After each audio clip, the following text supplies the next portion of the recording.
Shri Benzar Dana Mizar Raja Rajam Beso Rebezar Dana Mizar Raja Rajam Beso Rebezar Dana Mizar Raja Rajam Beso Rebezar Dana Mizar Raja Rajam Beso Hari Benzar Dana Mizar Raja Rajam Beso Hari Benzar Dana Mizar Raja Rajam Beso Shri Benzar Dana Mizar Raja Rajam Beso Rebezar Dana Mizar Raja Rajam Shri Benzar Dana Mizar Raja Rajam Beso Ha Shri Benzar Dana Mizar Raja Rajam Beso Shri Benzar Dana Mizar Raja Rajam Beso Shri Benzar Dana Mizar Raja Rajam Beso Shri Benzar Dana Mizar Raja Rajam Beso Shri Benzar Dana Mizar Raja Rajam Beso Shri Benzar Dana Mizar Raja Rajam Shri Benzar to the hand all on Mizar Raja Rajam Beso Shri Benzar Dana Mizar Raja Shri Benzar Dana Mizar Raja Rajam Beso Shri Benzar Dana Mizar Raja Rajam Beso Shri Benzar to the hand all on Mizar Raja Rajam Beso Shri Benzar Dana Mizar Raja Rajam Shri Benzar to the hand all on Mizar Raja Rajam Beso Shri Benzar Dana Mizar Raja Shri Benzar to the hand all on Mizar Raja Rajam Beso Shri Benzar Dana Mizar Raja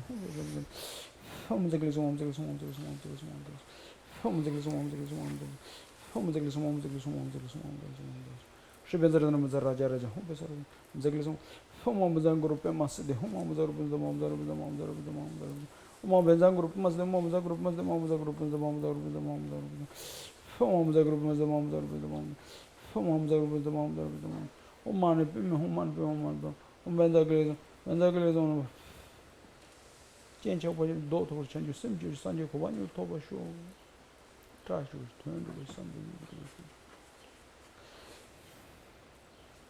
you share this with everyone each one give it to everyone Shri Benzar to the hand all on Mizar Raja Raja Om Beso Shri Benzar to the Mizar Raja Raja Om Beso Shri Benzar to the hand all on Mizar Raja Raja Om Beso Shri Benzar to the Mizar Raja Raja Om Beso Shri Benzar to the hand all on Mizar Raja Raja Om Beso Shri Benzar to the hand all on Mizar Raja Raja Om Beso Shri Benzar to the hand all on Mizar Raja Raja Om Beso Shri Benzar to the hand all on Mizar Raja Raja Om Beso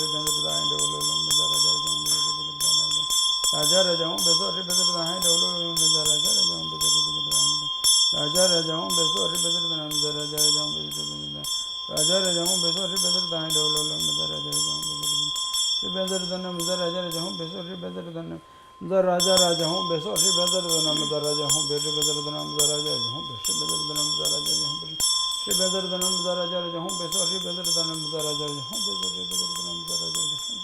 Shri Benzar to the Mizar Raja Raja Om Beso Shri Benzar to the Mizar Raja Raja Om Beso Shri Benzar to the hand all Benzar Raja Raja Om Beso Ha Yawa se jidem be chilabda demba mawa nam jidin sigen towa de da dag sungi dila sujano ba meje Om Benzar Raja Raja Om Beso Ha Yawa se jidem be chilabda demba mawa nam jidin sigen towa de da dag sungi dila sujano ba meje Om Benzar Raja Raja Om Beso Ha Yawa se jidem be chilabda demba mawa nam jidin sigen towa de da dag sungi dila sujano ba meje Om Benzar Raja Raja Om Beso Ha Te darandu bajamai goan jazmi demas zanyi de jin sumadan de jila de sonyi zunga da jibe de jin ba de jisum mi dobji de jin do ndo bar jurje yogan de ni de dam tam de do jin do asin ji chi jamali tam je te isalang bar sho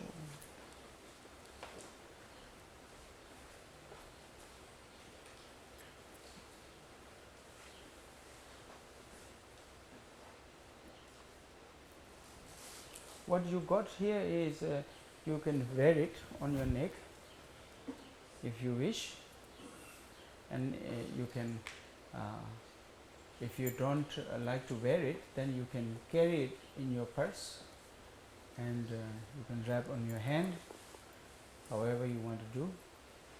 This is a protection code with all my prayer, and it's a bulletproof. I'm just kidding, don't try. It may not work.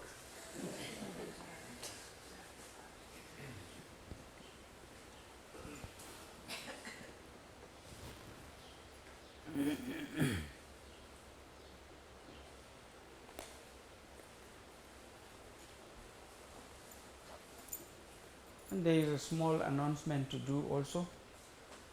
Sunday, the June 8th, 2014.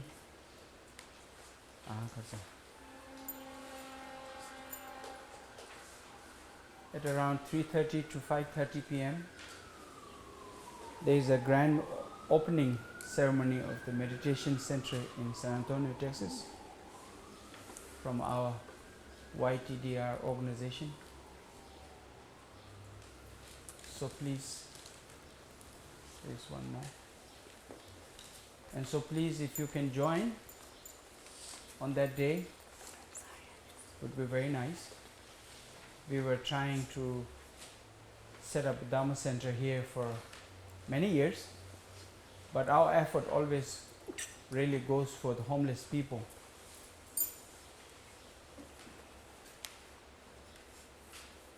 And the person who is representing me here is Kylie John Clark. And we have a board member here as Jerry Gonzalez.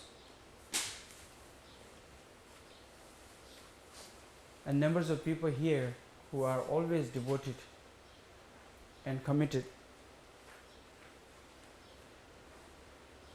And if you wish to be part of these organizations, our organization is not just only trying to setting up the Dharma centers, but we are working very hard to bring the medical help to the refugee camps in India and part of the remote area in places called Mustang, Arunachal Pradesh, all of those places. And hopefully in the future, near future, go back to Tibet and rebuild all those monasteries.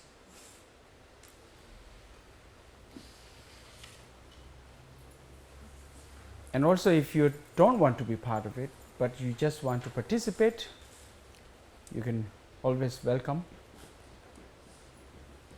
And maybe that day you all can pray together to be able to spread the compassion and loving kindness throughout the world. And so I would like to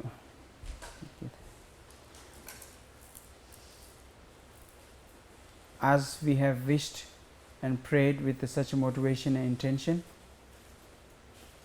we pray together to dedicate our merit that we have accumulated today. It's our human nature. If we dedicate those merit right away, then we have a habitual nature of getting anger, and right very next moment we destroy them. And so it says that we don't really need a big anger to destroy all the goodness, the virtue, the merit that we have accumulated.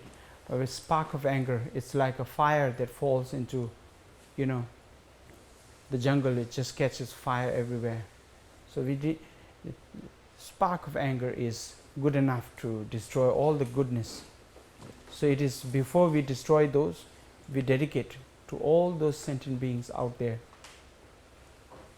with selflessly. And so it is like you work hard and you try to put some saving in fixed deposit. No, it only increases. Similar to that, we dedicate merit, it increases, it never decreases. De nyardo da kunjo sumbo drubjurne drowa chijang mali de salangu parsho.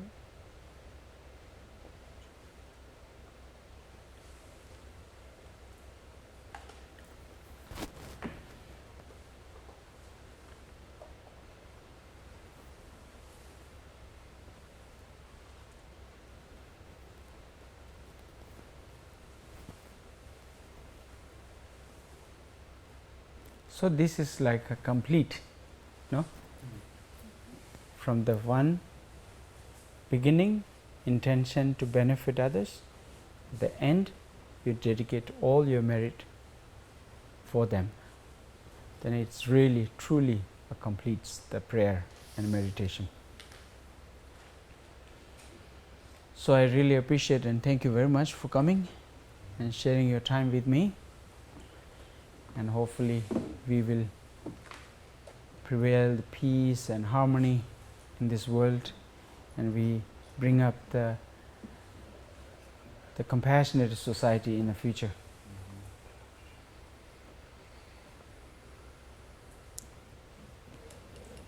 Yes, please. No, so as Rinpoche said, next Sunday at 3:30, the meditation group is going to meet to discuss opening the meditation center in San Antonio. Sunday right here at 3:30.